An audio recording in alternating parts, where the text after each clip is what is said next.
we're still going to do an e-bike, Yeah. and we are looking at developing a UK made steel e-bike. You mentioned e-bikes. We should talk e-bikes briefly, right? Because the market dynamic is changing, certainly in that like bigger travel kind of Rocket Max area. Yeah. There's less of that non-e-bike size of bike getting sold, I think is a fair summary. Yeah. And most people that are buying in that category are buying an e version. Where are you at on e-bikes? Like, how's that going? Because it's a very different challenge to a normal bike, and I'm guessing it has some unique elements when you're a smaller brand and you don't have the same volume that a big brand has to talk to motor providers and batteries and all this stuff. Yeah. So we started the e-bike project in June 2019. Okay. So we have been definitely like on that bandwagon, but during COVID there was, and we finally got prototypes in November 2021, and they were aluminium. They looked basically like a drop link bike with a massive down tube. They were aluminium front triangles, internal battery, but they looked like a drop link bike. And they weren't quite right first time, but they were pretty good. And Five Land built me a steel front end to hang an external battery off, to check the geometry changes I wanted to make. And then and that was sort of, so by March 22 we had something that we were pretty happy with. And we spoke to Shimano and said, because Shimano so from the point of view of motor providers, just to touch on that, they're getting better, but certainly most of the motor providers aren't interested unless you're talking minimum order quantities of several hundred, if not thousands. It's like, more than, it's sort of more than we would sell a single model line in a whole year. It's like, significant.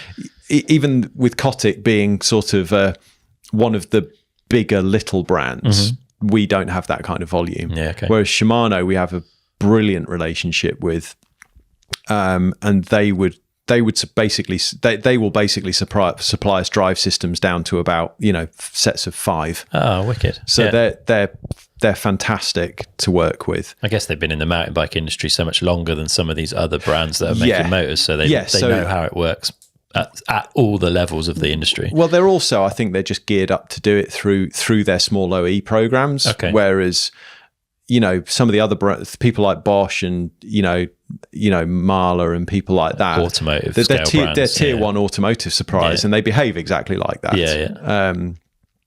So it's Shimano system bike, and in March 2022 we said, right, here's a purchase order for some assorted drive units and wires and things like that. When can we get those? 2024 maybe. And we went,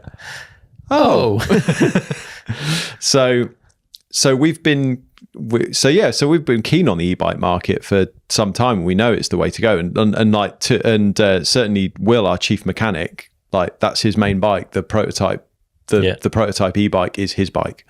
And certainly since my mates bought e-bikes, I've been riding mine a fair bit more. But obviously time goes by.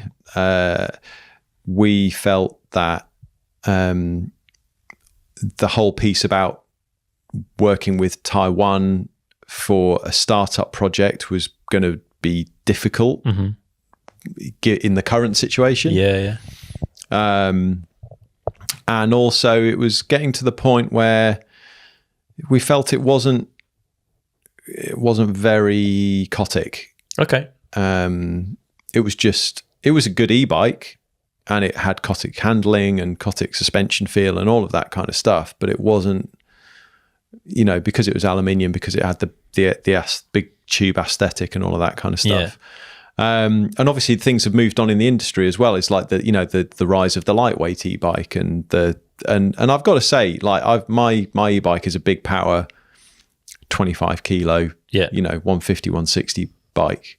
And I don't enjoy riding it in all situations in the same way that I enjoy riding my regular bike in pretty much all situations. I mean, I've definitely had a ride this year where we went and did an e-bike ride at Warncliffe, where my shoulders were considerably more sore than my legs from just wrenching the bike around through janky rockovers the whole day.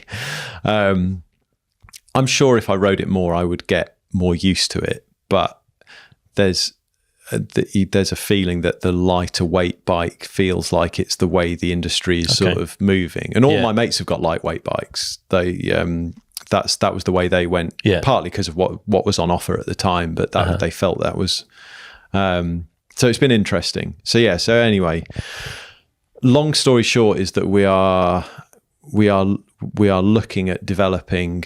We're still going to do an e-bike, and we are looking at developing a UK made steel e-bike. Nice. It will have an external battery, because it has to.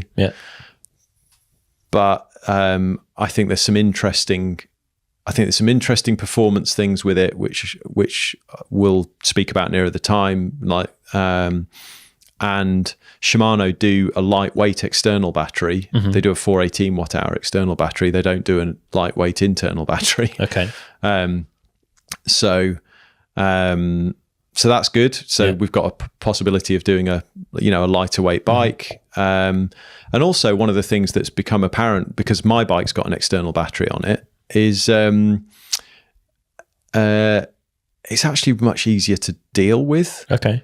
Like I can take my battery off my bike and charge it inside.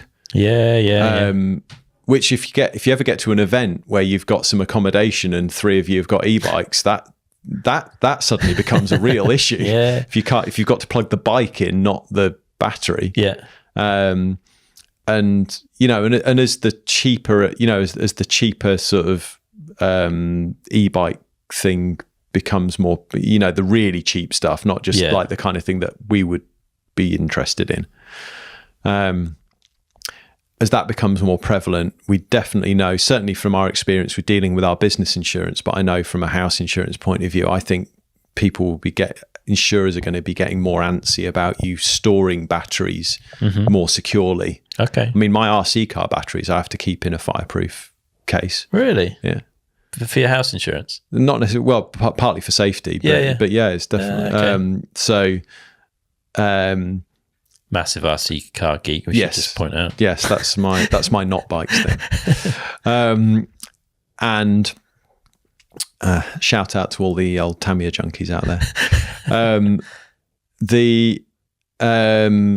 So I could see that becoming an issue in the future. But also it's effectively hot swap as well. Yeah, you can just plug. It takes me it takes me 3 seconds to change, to like take a battery off, and about another 3 to put it back on, and then I put the key back in my pocket and away I go.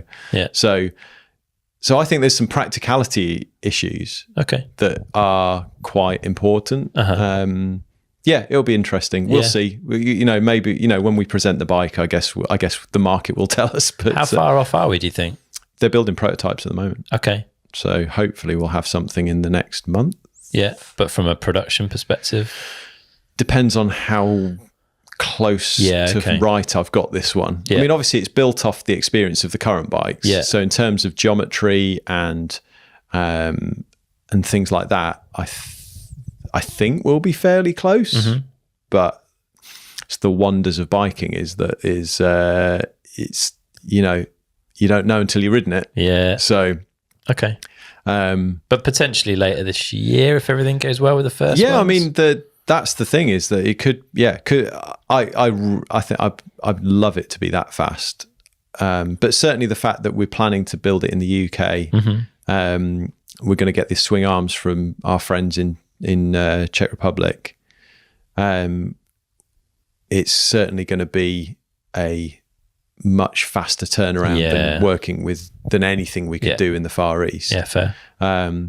And Shimano lead times are back to being sensible. Yeah. And I'm excited to have a go with some of their new stuff, because I'm currently running the older EP8 setup on my bike, because I haven't felt any need to change it. But but yeah, all the free shift and auto shift and like, you know, and all of these other technologies that Shimano have got on the new stuff. Yeah. So that'd be fun to play with. Yeah, for sure.